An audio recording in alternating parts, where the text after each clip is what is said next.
About 1/5 of all tax-exempt property in our state is in Baltimore City. 14 institutions, including Johns Hopkins, have a pilot or payment in lieu of taxes agreement where they pay the city a certain amount of money in lieu of property tax. Hopkins pays Baltimore City $3.25 million. But is it enough?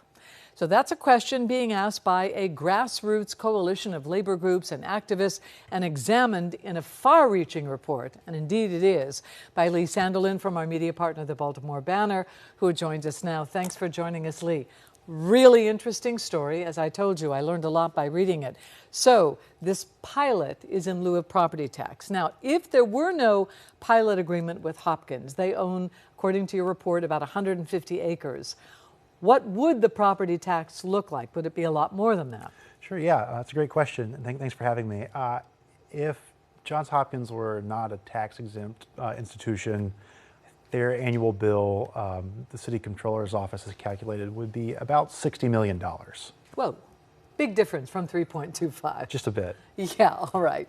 All right, so what is Hopkins' response to these calls for it to increase the amount of money that it's paying the city? Because when you look at it that way, it looks like a no-brainer that they should be paying more.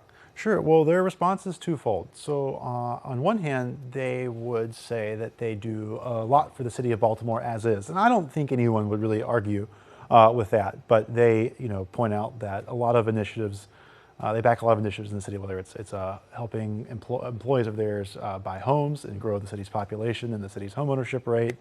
They provide charity care through their hospital. They help students in city schools get glasses. They provide free tuition for city students who can get in, who are from low-income families. And then beyond that, they say they pay taxes and fees in different ways. But I think sort of the larger point, the larger thing in their sort of on their side right now, which is actually a giant negative for the institution, is all the federal pressure they're under. The Trump administration is withholding grants to universities and hospitals across the nation. And Hopkins is the largest recipient of federal research dollars, both in healthcare and on the university side. The university takes in like $4.2 billion a year in federal research grants. And it's the largest in the country. In the country, yeah. In the country. No one receives more federal research grants than Johns Hopkins. But these cuts have led to job losses. They've laid off people. They've frozen raises on campus. I mean, it is for an institution that is largely peerless in the city and the state of Maryland. It's kind of an existential threat. So here they are, sort of between a rock and a hard place, because there's a call by, as you said, these labor organizations say pay more, but they're also losing money from the federal government.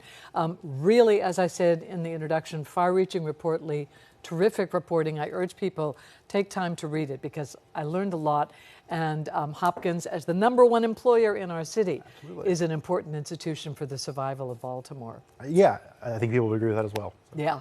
Thank you for coming in, and thank you for writing that good report. And if you'd like to read it and more other independent reporting from our media partner, the Baltimore Banner, head to thebaltimorebanner.com. Derek.